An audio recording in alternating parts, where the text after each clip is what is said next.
Madame, Messieurs, bienvenue. Merci de suivre ce magazine Au-delà de l'actualité. À travers ce numéro, nous parlerons de l'insécurité à l'est de la République démocratique du Congo, précisément à Goma. Nous recevons pour vous un ressortissant de Goma qui est à Kinshasa. Il est arrivé ici comment? Nous allons le découvrir ensemble avec vous. Il s'agit de M. Ferdinand Kimba Kankolingole. Il est coordonnateur de la plateforme de la société civile Congo Mon Pays dans cette partie de la République démocratique du Congo. Monsieur Ferdinand, bienvenue à notre magazine Au-delà de l'actualité. Merci beaucoup, Madame journaliste Gisèle. Merci beaucoup de m'avoir accueilli dans ce plateau. Alors, Monsieur Ferdinand Kimba, vous venez de l'Est de la République démocratique du Congo, de Goma. Nous savons tous que Goma est occupé par le rebelle indien 23. Alors, comment vous avez quitté cette partie du territoire? C'était facile ou comment? Vraiment, par rapport à mon arrivée ici, c'est très compliqué à expliquer. Et parce que la situation à Goma n'est pas bonne. Parce que, il est vrai, la guerre nous ont rencontrés à Goma. Les rebelles nous ont raconté là-bas, il n'y avait pas moyen de quitter Goma pour venir, pour se déplacer parce que nous étions tous encerclés, y compris les autorités. Alors, après avoir que les rebelles d'IM23 se sont installés à Goma, c'est comme ça qu'il y a eu une petite circulation qui nous ont permis de quitter Goma via le Rwanda, en passant par l'Ouganda. L'Ouganda, on a pris le transport à partir de là jusqu'à Nairobi. Nairobi, Addis Abeba pour se retrouver à Kin. C'est-à-dire les chemins n'étaient pas vraiment faciles, étaient longs et encore difficiles. Vraiment, c'est gloire à Dieu que nous nous sommes retrouvés encore dans notre capitale. Là, vous avez fait les pieds ou vous avez pris des véhicules? Non, c'est quitter Goma vers Kigali, c'est un véhicule que vous pouvez utiliser. Quitter de Kigali jusqu'à Ouganda, c'est toujours le véhicule qu'on peut utiliser, les Goma ici là. Il faut payer l'argent. Il faut payer l'argent, mais même aussi pour Nairobi. Mais à partir de Nairobi que nous avions réservé maintenant un billet d'avion pour se retrouver à Addis Abeba, parce que c'était ça l'itinéraire. À partir d'Addis Abeba, qu'on s'est retrouvé jusqu'à Kinshasa, là où nous sommes aujourd'hui. Donc c'était pas facile. Alors, ce n'était pas facile, ce n'était pas facile. À Goma, c'est très compliqué encore pour nous, les responsables de la société civile. C'est très compliqué. Nous sommes connus. Et nos ennemis sont là, il fallait se camoufler pour se retrouver là où nous sommes aujourd'hui, à Kin. Vraiment, ce n'était pas facile. Voilà. Alors, vous êtes sorti en cascade, vous avez quitté Goma en cascade. Vous avez des moyens, vous avez abandonné tous vos biens ou comment vous vous êtes enfui avec vos biens? Vraiment, madame journaliste, nous avions quitté Goma vraiment par cascade. C'est la terme d'ailleurs que nous sommes habitués de s'expliquer ou bien d'employer là-bas les cascadeurs. Donc c'est un terme oui. Ils disent que ce sont des gangs. Donc c'était à tout moment vous êtes en mouvement. Il n'y avait même pas moyen de circuler quand les rebelles étaient entrés là-bas. Parce que nous-mêmes nous sommes une cible idéale de l'ennemi. Et nous avions déjà dénoncé beaucoup de choses très mauvaises à la contre de ces mouvements rwandais, cette agression rwandaise. Et si les ennemis étaient venus, d'ailleurs, ils ont fait beaucoup de terreur jusqu'à aujourd'hui à Goma. Et nous étions parmi les gens qui étaient listés pour faire partie de ce gens-là qui ne voulaient pas voir. Étant que société civile, membre de Congo Mon Pays. Mais aussi, état de citoyen aussi engagé, parce que nous avions, tel que je l'ai dit, nous avions déjà fait beaucoup de choses à la compte de ce mouvement-là. Maintenant, il était temps pour que quand ils arrivent, ils essaient de faire tout ce qu'ils ont tenté de faire, massacre, violation des droits de l'homme et tout. Maintenant, nous, qui étaient figurés parmi les listes noires qu'ils ont amenées à Goma, il fallait se chercher où aller. C'est comme ça que nous étions tout le temps à la maison. Il y avait pas vraiment moyen de marcher, même dans la rue ou de rester dans la maison. On ne laissait même pas dans notre habitation respective. Nous étions obligés de se déplacer d'abord dans d'autres communes, dans d'autres quartiers, pour qu'on ne puisse pas nous identifier facilement. Donc ce n'était pas facile. Mais Dieu est bon.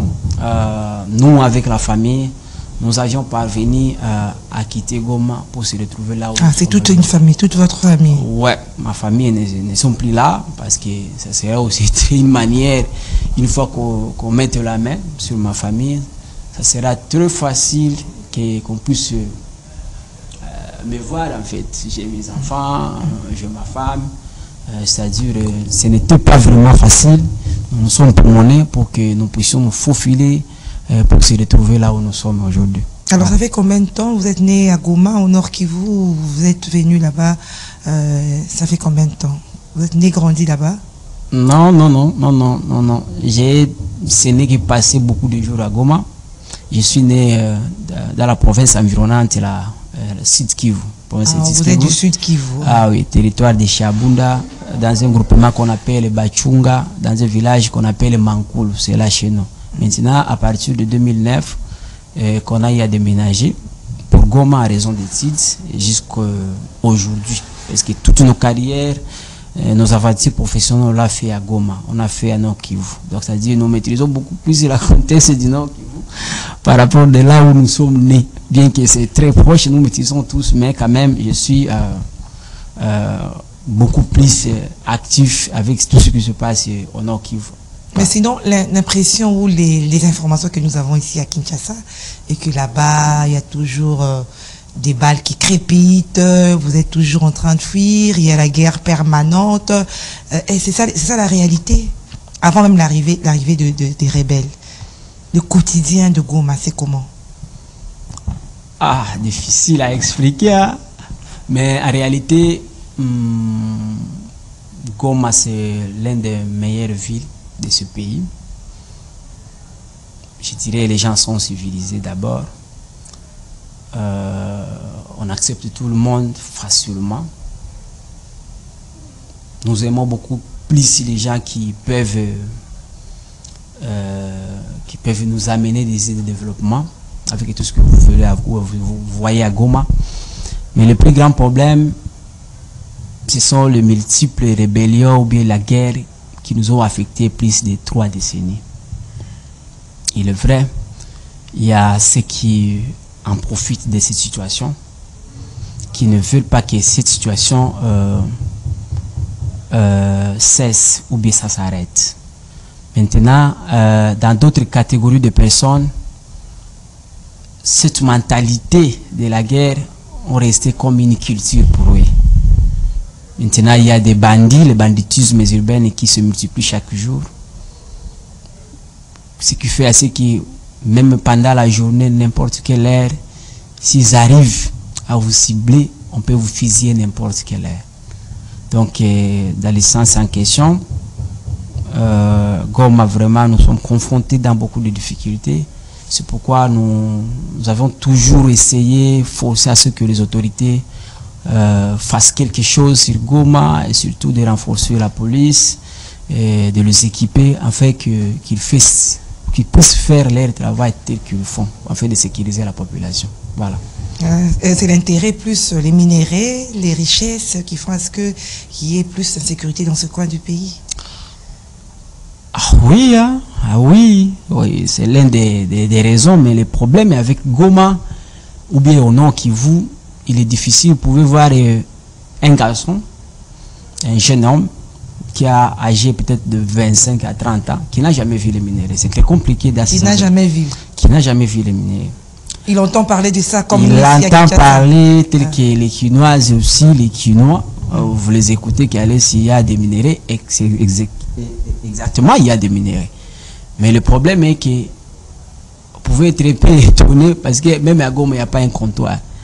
pour faire l'achat des minéraux. Ah bon? La plupart grande des endroits où il y a la minerai, nos minéraux, c'est-à-dire nos matières premières, ce sont les groupes armés qui occupent cette histoire.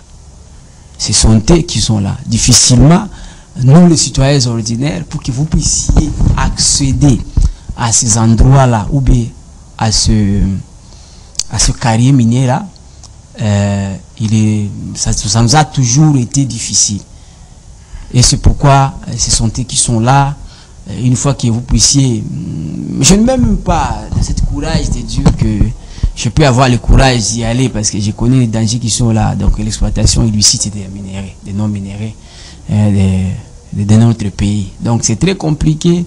Mais je dirais que ça devient une marchandise par rapport aux opérations, parce que ceux qui sont en train d'exploiter là, que ce soit les groupes armés locales ou bien celles que nos agresseurs sont en train de faire là-bas, ce sont les multinationaux qui envoient tous ces gens-là à venir semer des troubles par rapport à ce que nous sommes en train de vivre aujourd'hui. Et eux, ils en tirent profit. Et ils en tirent profit.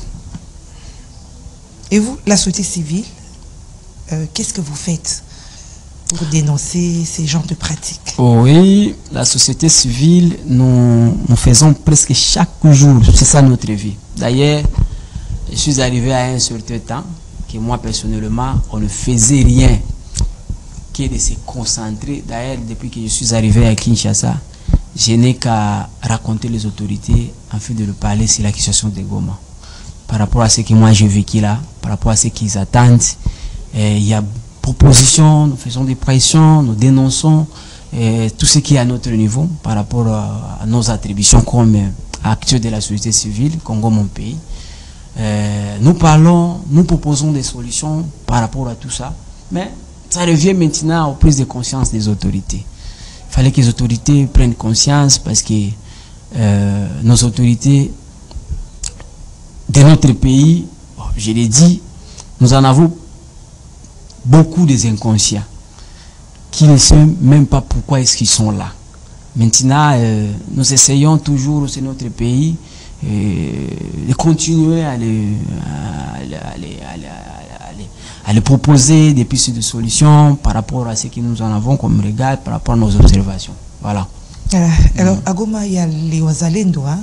C'est pour faire face à l'insécurité, il faut la détermination de l'armée. Ouais. Alors, il y a aussi des patriotes Wazalendo qui sont présents là-bas. Alors, qu'est-ce que vous pensez de leur engagement, de leur patriotisme?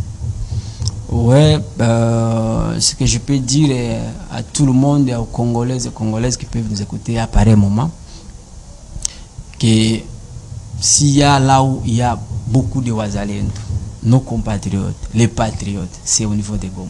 À Goma, ils sont nombreux. Ils sont nombreux. C'est ça qui c'est de jeunes qui se lèvent un bon matin. Vraiment tout le monde, je peux dire ça. Tout le monde. La population. La population. Parce que, pourquoi je dis cela? C'est parce que ça fait 3 décennies, à peu près 3 décennies que les gens sont en train de subir la guerre. La population ne veut pas de la guerre. Et si vous voyez aujourd'hui ce que les M23 sont en train de faire à Goma, on ne le fait même pas à Bukavu, au Sud Kivu. C'est parce que eux-mêmes, ils se sont retrouvés avec une résistance farouche à Goma. Tout le monde. Quelqu'un à Bukavu. Vous voyez, pour arriver à Goma, ça a pris du temps, plus de 2 ans. Pour arriver, ce n'est qu'à Bukavu, à Goma. Maintenant, en quittant à Goma pour arriver à Bukavu, on a fait une semaine. Une semaine. Alors, les M23 ont arrivé là-bas. Ils avaient déjà tout prévu, que tout le monde qui s'est déjà prononcé à la contre de ces mouvements, qu'ils quittent la ville. À la contre, on va venir les massacrer. On va les massacrer. Nous avons tous une liste. D'ailleurs, parmi les listes en question, il y a ces listes qui ont circulé dans des réseaux sociaux. Et c'est pourquoi quand ils sont arrivés là-bas, vraiment on ne s'attendait même pas. Vous-même, moi et vous, nous étions beaucoup plus confiance à ce que le président de la République avait dit, que Goma ne tombera jamais. Et surtout qu'on voyait nous-mêmes sur le terrain l'engagement de la population, donc qui est Wazalendo, les jeunes, maman, papa qui étaient engagés. Il y a aussi des mamans qui sont des Il y en a des mamans qui sont engagées par rapport à cette question. Il n'y a pas que les jeunes. Ils sont Wazalendo. Hein? Donc, pour nous, Goma, ils sont venus là-bas avec une détermination d'exterminer les gens, de tuer tout le monde qui se sont opposés à eux. Et jusqu'à aujourd'hui, les activistes, ceux qui ont eu la chance, ont abandonné la ville, ont quitté la ville. Pour nous, nous sommes déplacés ici récemment.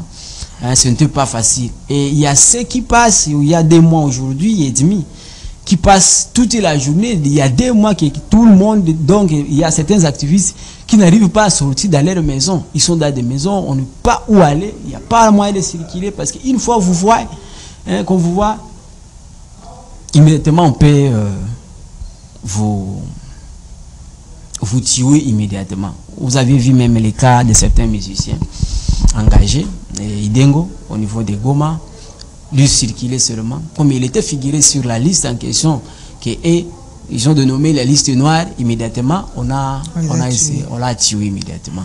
Et il y en a beaucoup d'exemples. Si vous voyez aujourd'hui, Goma, c'est plus de 1000 des morts qui ont été enregistrés. D'ailleurs, la CICR ici a essayé d'enterrer les corps récemment.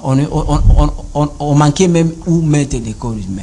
Il n'y avait pas même des morts qui pour supporter le massacre que les M23 ont fait au niveau de Goma. C'est-à-dire c'est très compliqué. Et moi, je peux le dire, si les M23 peuvent aller au-delà de Goma, par exemple. Ça, je dis par exemple. Je ne sais pas un souhait. Vous ne verrez jamais là où ils peuvent massacrer beaucoup de gens qui sont à Goma. Parce qu'ils avaient trouvé la résistance. Ils ont trouvé la résistance et ils connaissent cette ville, ils ne veulent pas dire les questions du Rwanda. Nous faisons face à Rwanda dans beaucoup de choses. Même certaines décisions de la politique vis-à-vis de la collaboration, les relations bilatérales du président de la République ou de la République démocratique du Congo envers le Rwanda, on s'est toujours opposé parce que ces pays vraiment ne veulent pas de nous. Ils ne peuvent pas souhaiter que la RDC puisse avoir la paix. Il en bénéficie. 60% de la budget de cette république vient de la pillage de nos ressources minières, au niveau du Nord Kivu, du Sud Kivu, mais aussi de l'Ituri. Donc ces gens viennent de là. C'est-à-dire nous qui sont affectés directement par rapport à cette situation, nous essayons de nous prendre en charge. Nous sommes des citoyens. Et la Constitution même nous autorise que s'il y a quelque chose qui peuvent pas marcher, ou bien nous voyons que nous avons cette obligation de défendre notre pays. Voilà un peu pourquoi vous voyez tout ce qui se passe là-bas à cause de l'engagement des citoyens de Goma. C'est pas pour rien qu'on c'est parce qu'il fait face à cette résistance. Donc vous encouragez vraiment ce qu'on peut dire le patriotisme des Wazalendo. Oui, ils sont là. D'ailleurs, ici récemment, vous aviez vu, les Wazalendo étaient entourés. Ils étaient au bord du parc, là-bas. Nous qui avions du mal à résister, parce que moi aussi, je n'étais pas dans la ville. J'étais aux alentours de ville, vers Nyiragongo, vers le parc de Virunga, là-bas. Ils ont fait encore une autre attaque. Et ça a déstabilisé l'ennemi. Ça a extrêmement déstabilisé l'ennemi. Jusqu'à ce que l'ennemi ait pris des décisions. Ils s'attendaient déjà avec les forces de la SADC. Comment est-ce qu'ils vont arranger la piste de l'aéroport international de Goma en fait de quitter immédiatement pour qu'ils rentrent. Ils avaient signé des accords, vous avez vu, il y a des protocoles d'accord que j'ai signés par rapport à ces sujets. Mais quand ils ont vu qu'ils ont été attaqués, parce qu'ils ne s'attendaient même pas. Même la population qui ont été de vivre, même ceux qui obéissent, bon, admettons, je ne dis pas que ça long c'est mauvais, c'est là qui ont été d'obéir par rapport aux exigences du M23 là. Ils ne sont pas pour le M23. Ils le font parce que... Par contrainte. Par contrainte. C'est la même chose qu'ils ont pris des décisions fortes par rapport à la MONUSCO. Il y avait nos forces armées, les FARDC, qui étaient à l'intérieur de la base de la MONUSCO. On a obligé à encercler la MONUSCO pour qu'ils libèrent ces gens-là. Je ne sais pas si on les a tués jusqu'à aujourd'hui, je ne sais pas là où ils sont. Ils ont récupéré toutes les soldats qui étaient camouflés dans les bases du quartier général de la MONUSCO afin de les récupérer là-bas parce que on a soupçonné que la SADC et la MONUSCO, ils ont aidé les Wazalènes à faire les attaquer. Et là, je peux vous préciser, il y avait plus de 200 morts qui étaient au lycée du côté ennemi. Mais comme l'ennemi est trop malin, ils ont fait tout afin de cacher tous ces cadavres-là. Hein, que tous ces cadavres-là qu'ils ont subis, parce qu'ils avaient subi, ils ne s'attendaient même pas. Ils ont été dirigés, ils ont les bases passées par là. Maintenant, on avait frappé, les attaquer jusqu'à ce qu'ils ont pris des décisions telles que vous l'avez écouté d'aller communiquer par rapport aux Wazalènes de Konso. Ils ont renforcé les sécurités parce que les renforts étaient venus encore du Rwanda, de l'autre côté là, en fait de renforcer encore la sécurité. Mais je sais bien qu'ils seront encore frappés. Par les Wazalènes. Par les Wazalènes. Ok. Alors, M. Ferdinand Kimba Kanko Lingolé, que je rappelle qu'il est ressortissant du Nord Kivu, il vient de là et que il est coordonnateur de la plateforme de la société civile Congo Mon Pays dans le Grand Nord. Alors, M. Ferdinand, la coordination de Congo Mon Pays dans le Grand Nord avait fait le Nord Kivu a fait une lettre ouverte, a écrit une lettre ouverte aux autorités du pays pour exiger la libération immédiate du général de brigade David Boulonda Padiri. Qu'en est-il de cette lettre? Qu'est-ce que vous voulez dire à travers cette lettre? Nous étions alertés, c'était pendant la journée par rapport à l'interpellation du coordonnateur national de la RAD, qui est le lieutenant général Padiri, qui est aujourd'hui coordonnateur de la RAD qui signifie Réserve armée de la défense. Maintenant, le président lui avait donné ce mandat, moyennant une ordonnance présidentielle, de pouvoir organiser une armée de réserve. Ce n'était pas au Congo. Il est dans d'autres pays. Dans d'autres pays, il y a l'armée loyaliste qui nous en avons les FARDC. Et il y a aussi une armée de réserve d'appui à l'armée régulière. Maintenant, la personne qui est le chef de l'État a convié cette mission, c'est le lieutenant général Padir. Je peux vous dire, c'est un patriote digne de son nom, que ce pays doit du respect. Moi, personnellement, tel que je l'ai dit, je suis né, j'ai été né dans des endroits où le Messie a fait une résistance face au Rwanda. C'est au niveau de chez nous, au territoire de Chabunda. Et moyennant cette résistance, ils avaient occupé beaucoup de provinces à l'époque. Quant à ça, maintenant, le président lui a donné confiance en disant que, mon général, moi j'ai confiance en vous, vous êtes patriote, et je sais bien qu'avec vous, vous pouvez nous aider.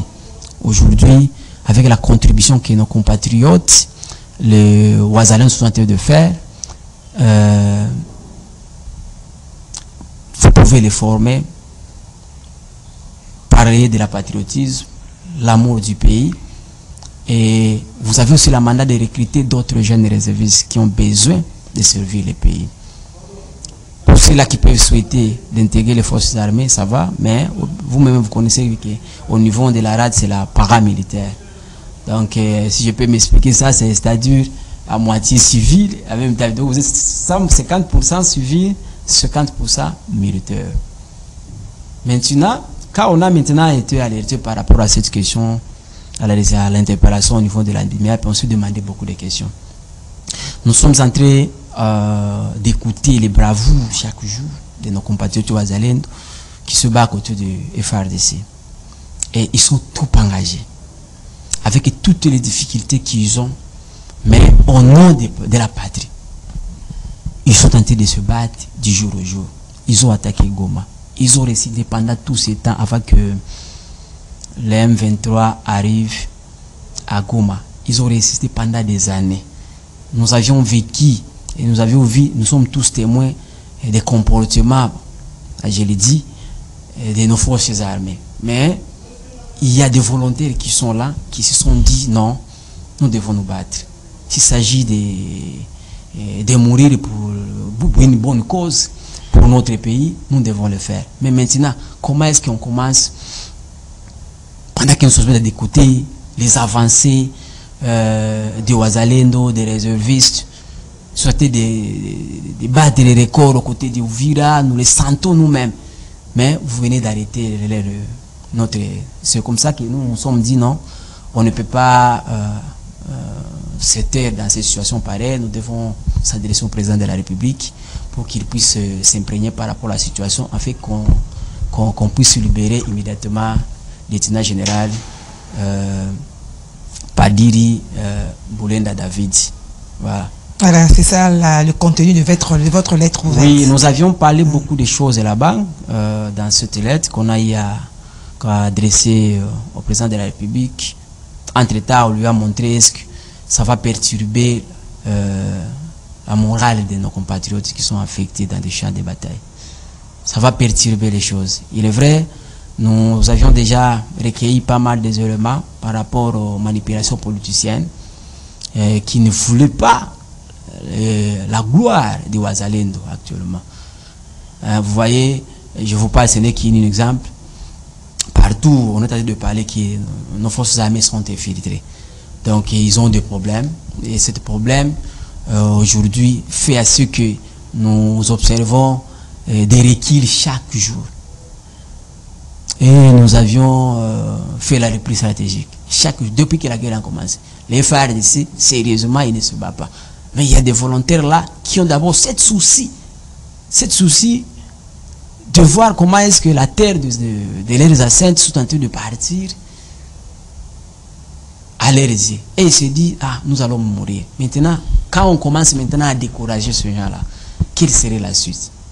Comme ça, l'ennemi risque de profiter de cette situation et nous allons nous sentir que être envahi par l'agression rwandaise qui est le pays à travers les effectifs du M23, les AFCT que vous les écoutez là-bas, sont en train ils risquent de nous battre et ça va nous causer des problèmes dans les prochains jours. Alors c'est comme ça qu'on a écrit beaucoup de choses pour conscientiser le président afin de s'impliquer par rapport à cette affaire. Il est vrai, nous sommes conscients qu'il y a des politiciens qui sont derrière cette histoire. Il y a aussi certains officiers des FARDC qui sont derrière cette histoire. Maintenant, nous avions d'ailleurs recueilli quelques noms avec des preuves à l'appui. Les gens qui sont en train de courir derrière au bureau de la DEMIAP en disant que vous devez faire quoi que ce soit. Mais par rapport à certaines informations qu'on a écrites, rien qu'on est en train de reprocher au général Padé. Ce sont des lobbies de nos ennemis qui passent par certains Congolais qui commencent déjà à diaboliser nos compatriotes Wazalendo, soi-disant quoi et quoi et quoi. Donc ça, nous avions dit au président de s'impliquer sérieusement par rapport à cette affaire. Sinon, ça va perturber les choses. Voilà. Merci, M. Ferdinand Kimba. Alors, par rapport à cette insécurité dans la partie Est, précisément à Goma, d'où vous venez, alors il y a des mécanismes, de démarches pour ramener la paix. Il y a eu notamment la médiation du Qatar, l'Union africaine avec Joao Lourenço qui a passé même la médiation auprès du Togolais Faure Gnassingbé. Il y a aussi les évêques de la CENCO et CC qui sont aussi dans leur démarche. Il y a eu des consultations nationales toujours pour essayer de trouver une cohésion pour notamment mettre fin à la guerre à l'Est. Alors, qu'est-ce que vous pensez de toutes ces démarches? Bon, avant de répondre à cette question, je voulais appeler les autorités à être sérieux, d'abord. C'est-à-dire quoi? Je commence d'abord de donner l'exemple de Wazalendo. Vous voyez, dans la gestion, la question de Wazalendo, les autorités font beaucoup de tâtonnements pour gérer ces gens-là. Il est vrai, pour vaincre cette guerre, nous avions toujours dit que les autorités doivent gérer cette question avec beaucoup de maturité. Et nous les proposons, on propose beaucoup de choses quant à ça. Par rapport à la question de Wazalendo, il est vrai, nous saluons les efforts de nos compatriotes là qui sont engagés là au niveau du champ de bataille. mais aussi par rapport à la gestion que le président essaie d'éloigner le monde politique par rapport à cette histoire. Ok. Ça, c'est un d'abord, parce que nous voyons il y a des gens comme Iba Bitakwira, honorable Bitakwira, qu'on les avait donné des responsabilités, soi-disant c'est les chefs de Wazalendo, pendant qu'on avait déjà mis une structure qui est la RAD.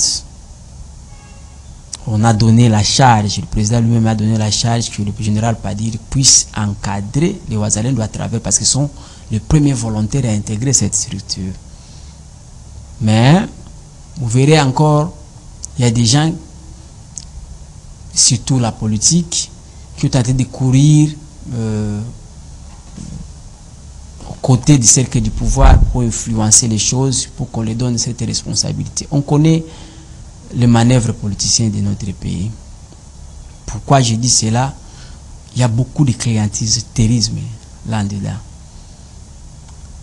Alors, il fallait que le président puisse laisser cette gestion à la personne qu'il a notifié, qu'il a eu l'ordonnance présidentielle ouvertement par rapport à cette question-là des Wazalendo qui se gèrent eux-mêmes, ils sont militaires. Je pense que le commandant suprême lui-même, à la statut qu'il a, ils peuvent avoir d'autres choses à augmenter les dedans. Par rapport au processus de paix, nous avant même cela, par rapport aux Wazalendo, parce que vous soutenez vraiment ces patriotes Wazalendo. Ouais. Et si la guerre finissait aujourd'hui, qu'est-ce qu'ils vont devenir? Je vous ai dit, il y a une loi qu'on a promulguée ici récemment, qui a fait la naissance à cette structure, la RAD. Okay. Ils sont réservistes. Et il y a toute une mission telle que nous connaissons, nos forces armées sont en train de faire. Ils ont une mission très précise, c'est toute une institution à part, appuyée par l'agent de l'État. Il y a tout un travail qu'ils vont faire là-dedans. C'est-à-dire, ils ne sont pas comme des civils tels que vous le voyez. Il est vrai, il y a une très grande, je dirais quoi, il y a des difficultés pour organiser pendant les moments qu'on est en train de traverser, parce que ces gens doivent subir d'abord une formation militaire. Après avoir fini la formation militaire, maintenant il faut travailler maintenant par rapport à ce que on prévoit si cette armée peut faire au pays. Moi, je peux être un réserviste, en même temps je fais la politique, en même temps.